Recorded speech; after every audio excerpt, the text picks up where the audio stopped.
이번 시간은 496페이지 제2절 배관 재료적인 측면을 보도록 하겠습니다. 자, 이 배관 재료적인 측면에서는 일반적으로 시험 유형이 이 배관의 접합법이나 배관의 특징 이런 부분 위주하고 그다음에 밸브적인 측면, 우리가 일반적인 스톱 밸브나 클로우 밸브, 콕이라든지 이런 부속부인 스트레이너 이런 부분과 그다음에 도시기호 이런 파트를 현재 시험을 출제를 하고 있습니다.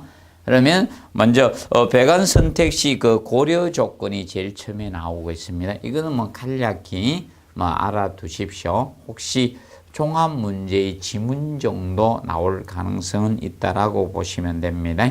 그래서 먼저 보시면 관내 유체의 최고 사용 온도라든지 최고 사용 압력을 우리가 배관 선택 시 고려를 하셔야 됩니다.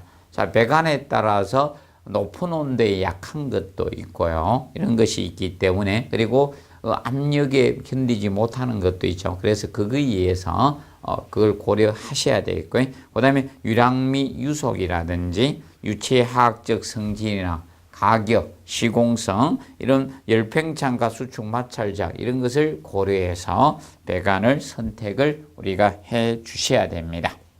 특히 예를 들어서 정류수 수송관을 갖다가 일반적인 이 노쇠관, 이 항동관 이런 것을 부식시키거든요. 그렇기 때문에 배관 선택 시 그런 것도 고려를 해 주셔야 됩니다. 그리고 배관의 보온은 보통 열 손실을 막기 위해서 보온을 우리가 하게 될 겁니다. 근데 보온적인 측면은 간략히만 기억을 해 놓으십시오. 이거는 별도로 시험을 내지는 않을 것 같습니다. 그래서 보온재의 구비 조건에서 조금 주의해 두실 것이 바로 저겁니다. 2번에 비중은 작아야 돼요. 보온재가 비중이 크면 안 돼요. 그래서 사람도 옷을 입을 때 될 수 있는 가벼우면서 보온이 잘 되는 걸 선택하시지 무거우면서 보온이 잘 되는 걸 선택하는 거죠. 보온이 잘 된다고 100kg짜리 옷을 입고 다닐 수는 없잖아요. 그래서 비중이 적고 흡수성이 적어야 됩니다. 그리고 열 전도율이 적어야 되죠. 그럼 열 전도가 적다는 건 열 관류율이 적다는 거죠. 그러면 전도가 적다는 것은 율이 적다는 것은 저항값은 크다는 겁니다. 저항값은. 그래서 저항값은 커야 된다는 측면 기억하시고 그다음에 일정 정도 기계적 강도가 있어줘야 됩니다. 그다음에 간에 이제 재료의 종류가 나오는데 이 간 재료의 종류적인 측면 이 부분에서 거의 많이 다루죠. 앞전에도 스테인리스 간간의 접합부 개념이 나왔었습니다. 그러면 먼저 거기에서 먼저 1번의 추철간 개념이 나옵니다. 추철간. 아직 추철간은 시험에 나오지는 않았습니다. 이 추철간은. 그래서 이 추철간은 일반적으로 이 추철간의 장점적인 측면이 되는 것은 얘는 내식성과 내구성은 우수하다는 겁니다. 내식성과 내구성은 좋아요. 자, 일반적으로 이 추철은 산화 피막이 이루어지면 더 이상 녹색의 수명이 좀 깁니다. 그래서 내식성과 내구성이 우수한 것이 장점입니다. 그런데 단점으로 볼 수 있는 이 추철간은 이런 인장 강도가 약해요. 잡아당기는데 견디는 인장 강도나 이런 충격에 약해요. 충격에 약합니다. 그래서 추철은 저걸 생각하시면 된다. 가마솥. 그래서 가마솥 뚜껑 때리면 뚝 깨져버립니다. 충격 가해버리면. 그래서 근데 그 가마솥이 오래 버티기는 버티죠. 그래서 이런 특징이 있고요. 그 다음에 이제 일반적으로 그게 이제 그래서 우리 옛날에 상수도사 본부 공급관으로 많이 사용되고 있죠. 그리고 이 접합 방법은 그 네 가지 방법이 있어요. 소켓 접합하고 플랜지 접합 그리고 메카니컬 조인트 빅토르 조인트 이 네 가지 접합법이 있습니다. 근데 주의할 거 용접 접합은 안 됩니다. 용접 접합이나 나사접합은 되지 않는다는 점 기억을 해 두십시오. 그래서 이 주철 간의 접합법은 용접접합이나 용접접합 안 됩니다. 용접접합이나 이런 나사접합법은 쓰이지 않는다는 것을 정리해 놓으시고요. 그 다음에 강간. 이 강간은 보통 주철간에 비해서 싸죠. 가격이 주철간에 비해서 쌉니다. 그러면 강간의 장점적인 측면은 강간의 장점은 보통 강간은 인장 강도 크고요. 자, 충격에 강하죠. 충격에도 어느 정도 강합니다. 주철간 비해서 강하고. 그 다음에 얘는 시공이 용이해요.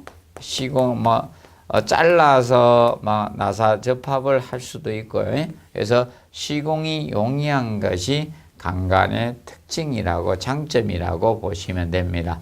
자, 근데 강간의 단점으로 작용되는 것이 바로 내식성과 내구성이 떨어진다는 거예요. 내식성과 내구성 이 두 가지가 약해요. 떨어집니다. 그래서 쉽게 이야기하면 수명이 짧다는, 쉽게 녹선다는 거죠. 수명이 짧습니다. 짧은 것이 특징이라고 보시면 되고요. 자, 그래서 얘는 우리가 보통 됩니다. 보통 이 간의 두께에 따라서 스케줄 번호를 매겨놨습니다.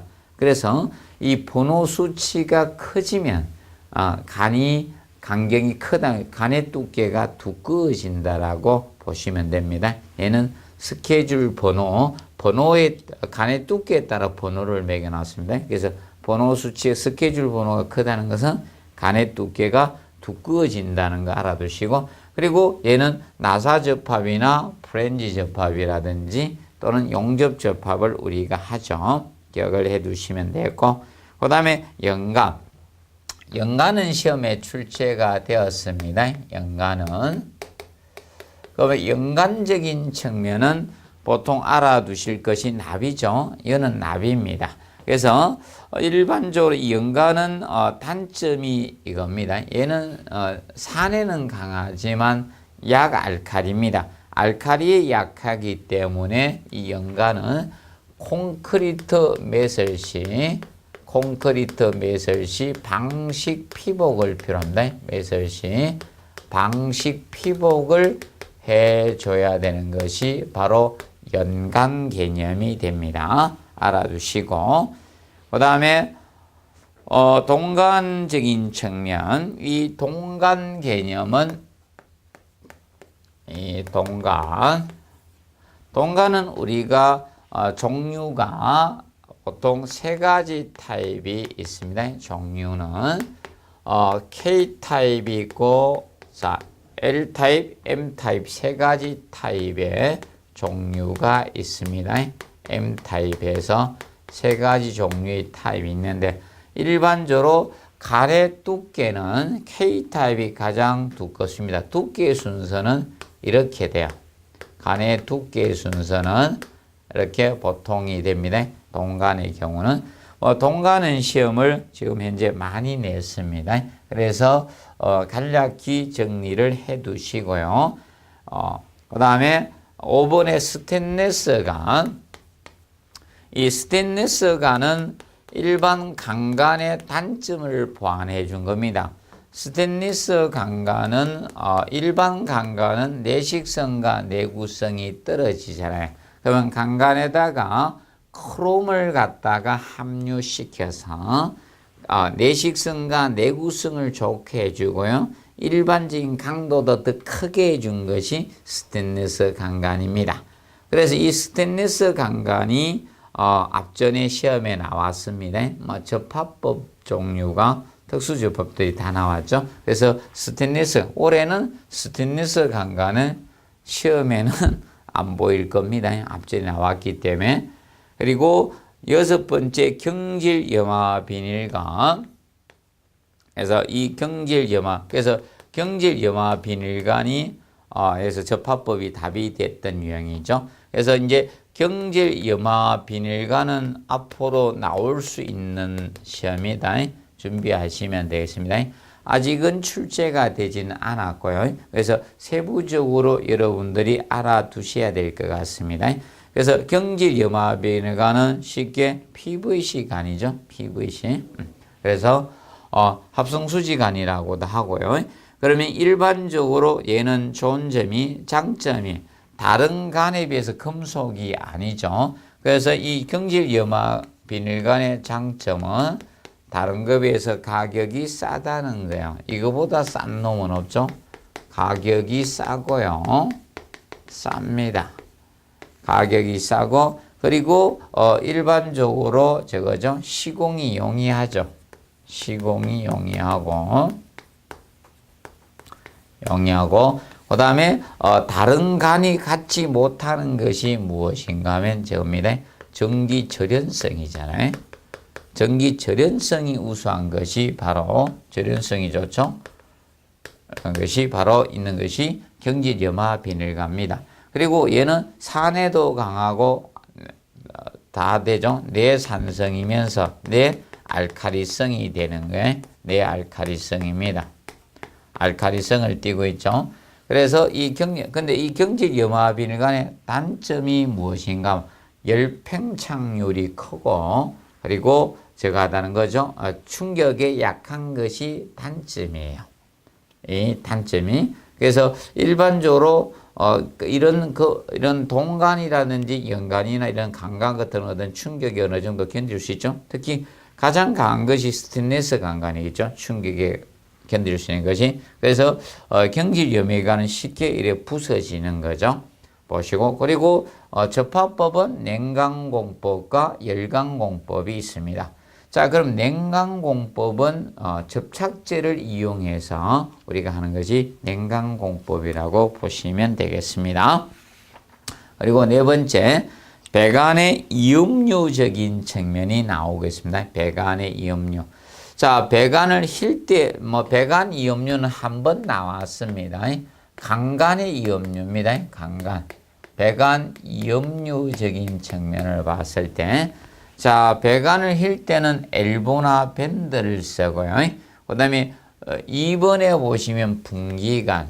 분기관을 낼 때는, 분기관은 자, 여기에서 간에 이제 나누어진다는 거죠. 또는 합쳐질 때 쓸 수도 있을 겁니다. 두 개 간이 하나로 합쳐지거나 이럴 때 쓸 때 것이 되는데, 그러면 분기관을 낼 때 쓰는 게 T나 크로스 Y가 있는데, 일반적으로 자, T 개념하고 T나 이런 크로스 이 T나 크로스의 경우는 찌꺼기가 없는 물에서 우리가 쓰죠. 그러면 급수라든지 급탕이라든지 난방이라든지 이런 가스라든지 이런 배관에 쓰는 겁니다. 이때 분기할 때 쓰는 게 바로 T나 크로스 개념이 됩니다. 자, 그런데 Y는 일반적으로 찌꺼기가 있는 겁니다. 그래서 오수나 배수 쪽에 자, 분기를 할 때 쓰는 게 Y 개념이 된다라고 보시면 되겠습니다. 자, 그리고 넘겨보시면 직간 접합 시 직간을 접합을 할 때 쓰는 것, 직간, 직선 배관에 접합을 할 때 쓰는 것이 니플이나 커플링 아주 간경이 소구경일 때 쓰는 거죠. 그래서 니플이나 거기 커플링 개념이 있고요. 밑에 보시면 나옵니다. 그림 보시고, 그 다음에 유니언하고 플랜지. 자, 유니언하고 플랜지는 기본적으로 50mm보다 적을 때는 유니언이고 50mm 이상 되면 큰 간을 쓸 때가 프렌지 접합을 합니다. 자, 그래서 이 프렌지 접합의 경우는 프렌지 접합은 여러분들이 많이 보셨을 겁니다. 직간에도 쓰이지만 보통 밸브나 기구류 설치할 때도 프렌지염을 가죠. 그러면 여기에 이렇게 볼트 쪼도록 돼 중간에 패킹 넣어서, 그래서 이 프렌지 이음을 할 때 이 볼트 최소 개수는 이 프렌지음의 볼트 최소 4개 이상이 돼야 됩니다. 볼트는 최소 4개 이상 쪼아줘야 돼요. 그래서 이제 이것이 프렌지 이음이고요. 그래서 프렌지 접합, 프렌지 이음은 보통 직간 접합에도 사용이 되지만 이런 밸브나 기구류 교환 교체를 자주 하는데도 밸브나 이런 기구류 설치해서 그래서 이거나 배관의 교환 교체를 자주 해야 될 때 바로 프렌지 이음을 우리가 활용한다는 점 기억하시고, 그 다음에 구경이 다른 간을 접속할 때는 리두셔나 부싱이라든지 또는 뭐 편심이음 종류 뭐 등등 씁니다. 근데 주의할 점 거기에서 편심이음은 특히 얘는 수직배관 쪽에서 사용하는 것이 아닙니다. 수평배관 쪽에서 활용을 합니다. 그래서 수평배관 쪽에서 응축수 고임 방지 목적으로 쓰는 것이 편심이음 종류입니다. 그래서 뭐 대표적으로 편심이음은 편심자 들어갔네. 뭐 편심 이경T가 있을 수도 있는 거고, 편심 이경 엘보라든지 뭐 편심 이경 크로스라 있을 수 있죠. 이경 엘보라든지 뭐 종류는 많습니다. 편심이음 종류는. 그래서 수평배관 쪽에 쓴다는 점을 기억을 해 놓으시고, 그 다음에 배관의 말단부는 플러그나 캡으로 해주시면 됩니다. 그 다음에 501페이지 참고사항에 원 배관의 부식과 관련된 것은 거의 출제가 완료가 된 것 같고, 뭐 2차 시험 정도를 위해서 보시거나 아니면 종합문제 지문 정도 나올 수 있다고 보시면 되겠습니다. 부식 원인은 물과의 접촉에 의한 부식일 수 있고, 접촉된 다른 금속 간에 일어나는 부식. 그래서 금속의 이온화 경향 차이에서 발생이 될 수가 있겠죠. 그리고 전류가 흘러서 생기는 경우가 있습니다. 그리고 그래서 부식 방지 대책에서 보시면, 그래서 이번에 이온화 경향 차이가 적은 강끼리 연결을 하셔야 돼요. 이온화 경향 차이가 큰 강끼리 연결하면 부식의 원인이 될 수가 있습니다. 그리고 여러분들이 뭐 5번에 보시면 금속의 피막, 그래서 코팅을 하는 경우가 많죠. 그리고 우리가 일반적으로 이겁니다. 보통 첨간제를 보통 사용을 합니다. 첨간제, 부식을 방지하기 위해서 첨간제를 우리가 사용을 하는데, 이 첨간제의 보통 주성분이 규산염이나 인산염이 주성분이 돼요. 인산염.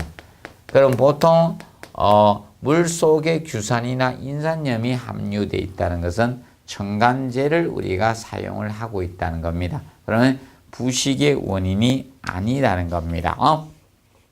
그리고 참고사항에 배관의 지지철물에 갖춰야 될 조건 나오죠. 요거는 뭐 간단히 한번 봐도 종합문제 지문 정도 다 쓸 수 있는 파트라고 보시면 돼요. 읽어두시고요. 특히 3번에 구배 조정이 용이해야 된다. 그래서 이 배관의 지지철물로 보통 이 배관의 수평배관의 구배를 조절해 주고 있거든요. 그리고 간의 팽창과 신축 흡수를 할 수 있어야 되겠습니다.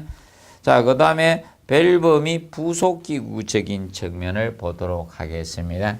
그래서 이 밸브 및 부속기구에서 현재 슬루스 밸브하고 스톱 밸브적인 측면, 그리고 콕하고 스트레이너, 이 부분이 현재 시험에 출제가 되었습니다.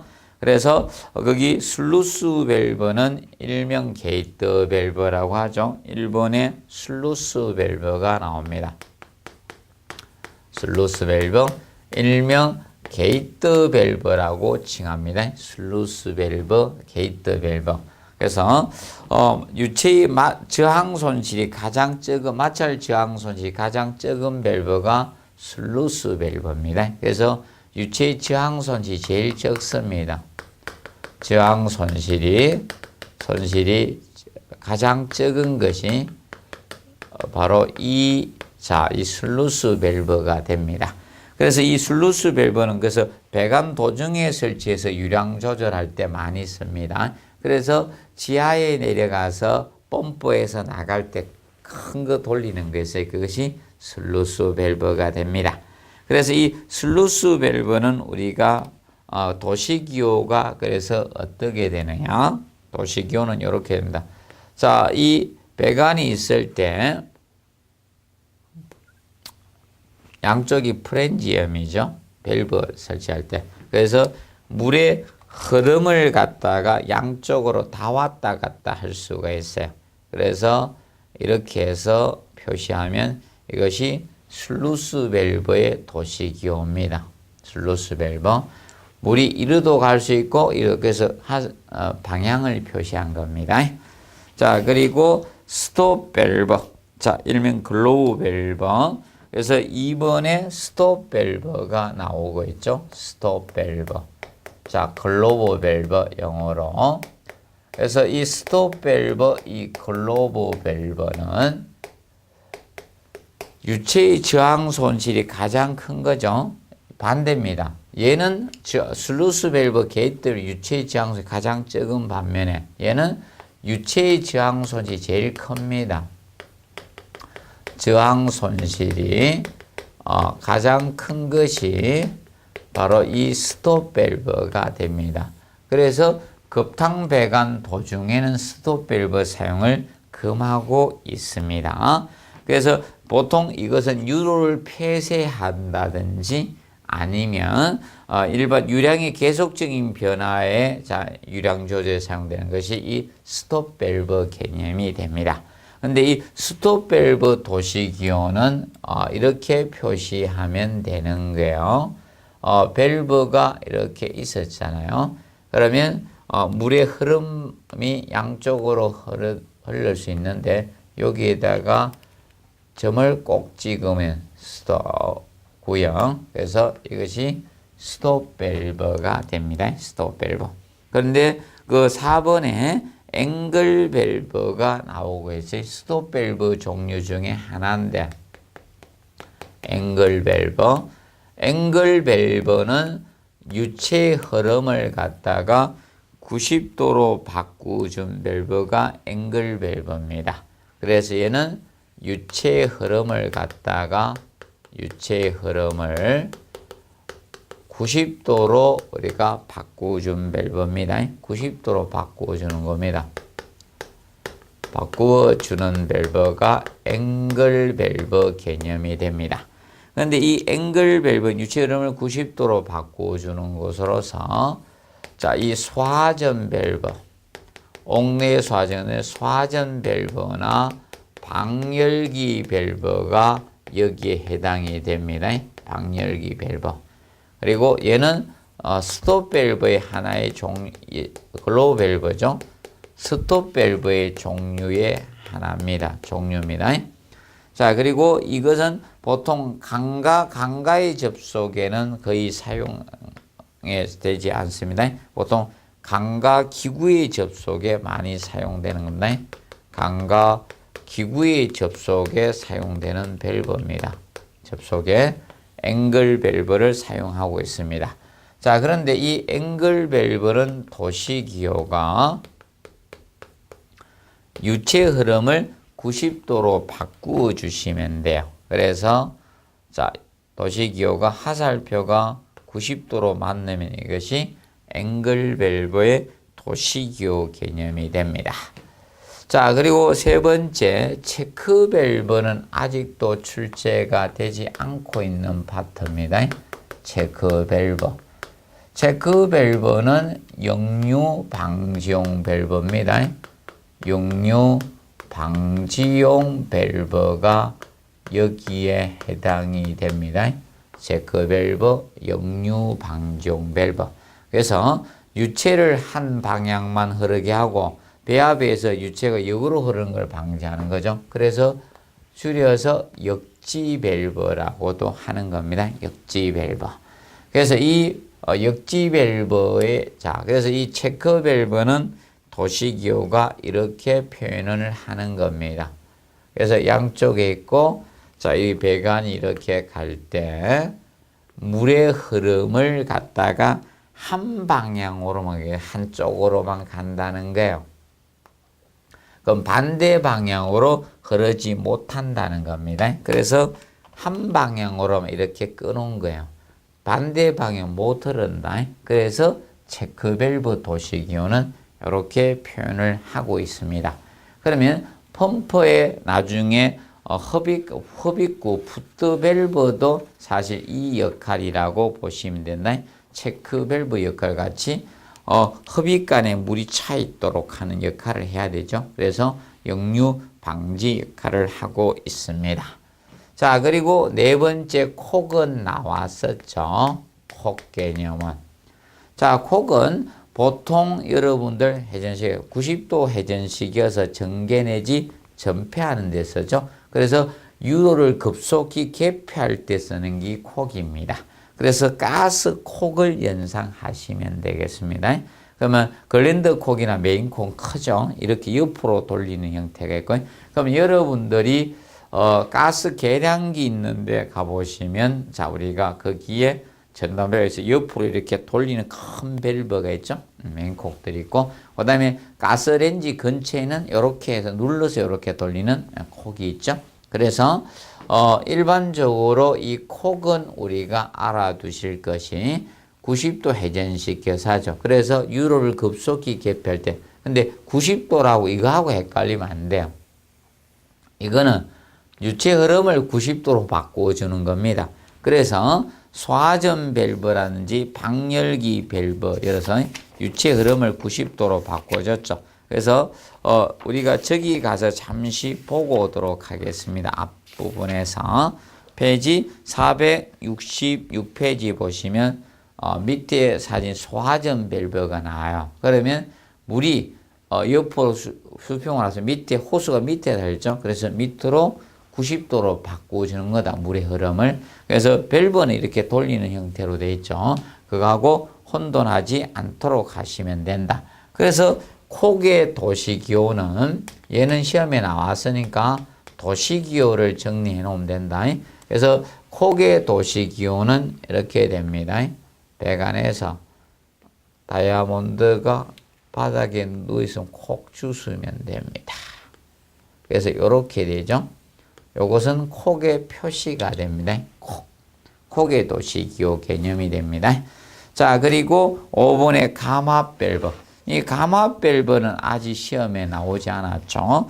자, 이 감압은 고압을 추압으로 바꾸주는 밸브죠. 그래서 이 감압 밸브는 전기 난방에도 사용이 되고요. 아니면, 자, 우리가 급수 조닝을 했죠. 그러면, 자, 이 고층 건물의 경우는 급수 조닝을 해야 되는데, 이때 급수 조닝을 할 때, 위에 존하고 아래 존의 압력차가 클 때 이 압력을 줄여주는 밸브가 적정하게 하기 위해서 이것이 감압 밸브의 개념이 될 겁니다. 그래서 감압 밸브고, 그래서 간단히 봐두시고, 아직 감압 밸브는 시험에 나오진 않았습니다. 알아두시고, 그 다음에 그래서 감압 밸브는 도시기호는 일반적으로 여러분들이 페이지 509페이지 보면 나와요. 509페이지 보시면 거기에 우측 상단에서 밑에 보면 감압 밸브가 납니다. 일반 밸브에서 우리가 돌출식이어서 특수 밸브들은 씁니다.